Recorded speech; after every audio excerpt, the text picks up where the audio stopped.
Mr. Whitlock, your stepfather trains saddlebreds down in Tennessee. Can you tell us about your experience working for him and how it laid the foundation for your work in the industry? I sure can. First, it's an honor to be here today and to tell us such a great story about my stepfather, Ollie White. He did work for Frank Mars in Giles County, Tennessee. He was born in 1917, but in 1935, I have a picture of him riding one of the horses. But he was a gaited horse trainer down there for Frank Mars. You all know the Mars Candy Bar, Milky Way Farm. Well, that's where that is down there. He worked for many years there. And from there, he went on towards Kentucky. He started working for Richard Dick Duncan for 30 years. And that's when I met him.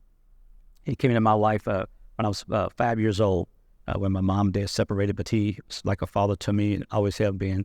But as we went on, I began to go to the barn with him there in Bowling Green, 5 or 6 years old, through elementary school. I had to clean stalls and what he would do to get us interested. My brother and I would be there. So one day he would put me on the horse, and the horse was kind of rooty, and I stayed on. So then the next day he'll put my other brother on. He said, "You know what?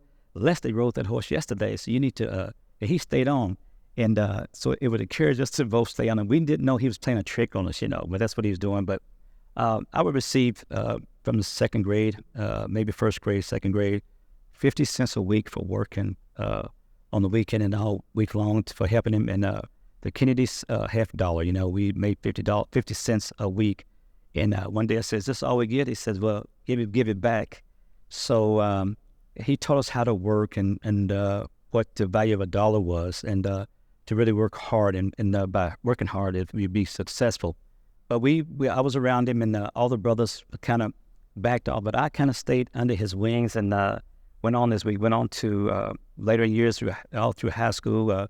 He had world champion horses. We had horses to win there in Bowling Green. But back then, African Americans weren't allowed to ride horses back then because they weren't allowed to.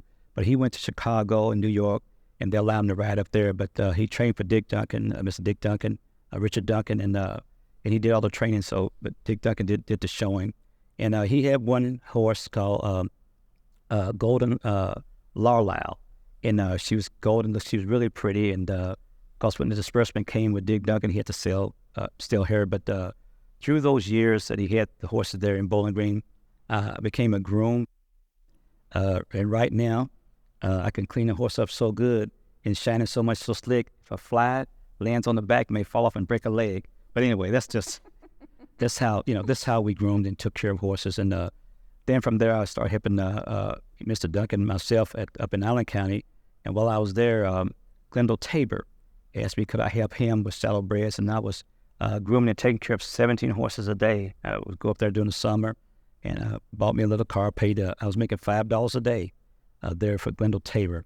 And so I asked him for a raise. I said, "Glenn, I'm going back and forth. He got me a car." And he says, "So I tell you what to do, Leslie." He said, "Just stay here with us and you can save the money. And I'm going to go home and be with my friends." I said, "Oh, man," with my mouth full. But I stayed there. He fed me, and he wouldn't give me a raise and anything. But I enjoyed those days. And all through the years when I up there left in 1973 to go to Kentucky State University, I still met up with them on the weekends or to the state fair to go groom for them. And one of the they got me to groom it, and I know probably the question may be asked later, but one of my better horses, the one I really liked, was a horse called In Reality.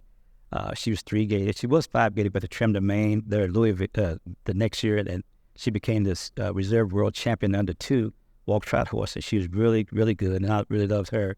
Then a couple of years later, her sire, Sport and Life, he won the county fair world championship. So I've been around champion horses pretty much all my life, and that's where I got my roots there, by helping with saddlebreds, grooming them, and going to work and knowing the value of working.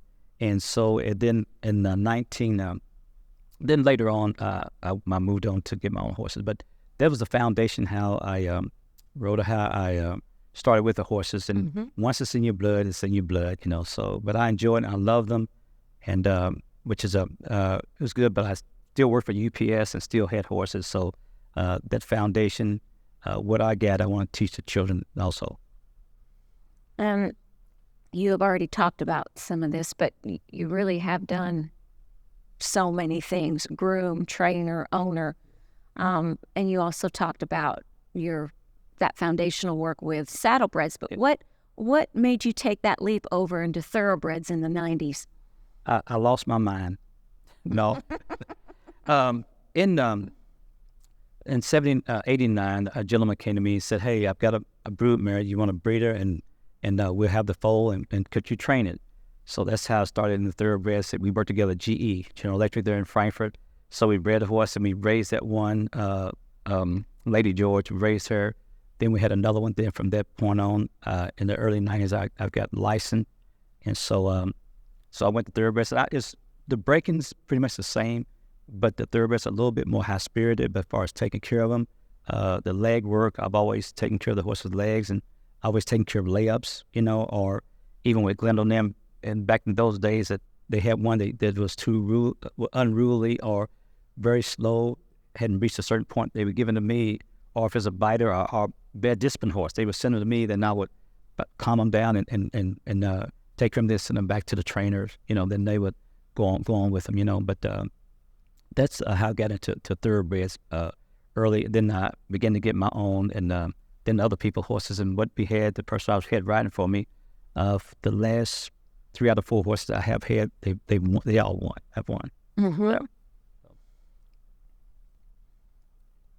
Well, you've used horses for therapy for at-risk youth. Yes. You've employed people in your stable as part of your ministry. Mm-hmm. So we've talked about your work with horses, but can you share more about this coming together of horses and your work in the community? Yeah. I'm also a pastor at First Corinthian Missionary Baptist Church in Frankfort, Kentucky. And I started a New Day ministry there. I've been doing this for many years, but we started a New Day ministry.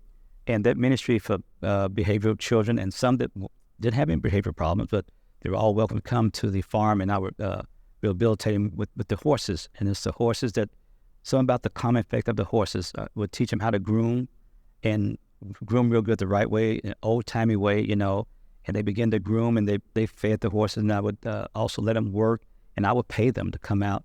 I have a young lady now and a young man that want to be a veterinarian, who who's on the farm working for me. When I had my knee replacement here, she went there, she's 14, and her grandmother brought her every Saturday to feed and take care of the horses on Saturdays, and they continue on. And the judges have sent me people, and I'm still working with them.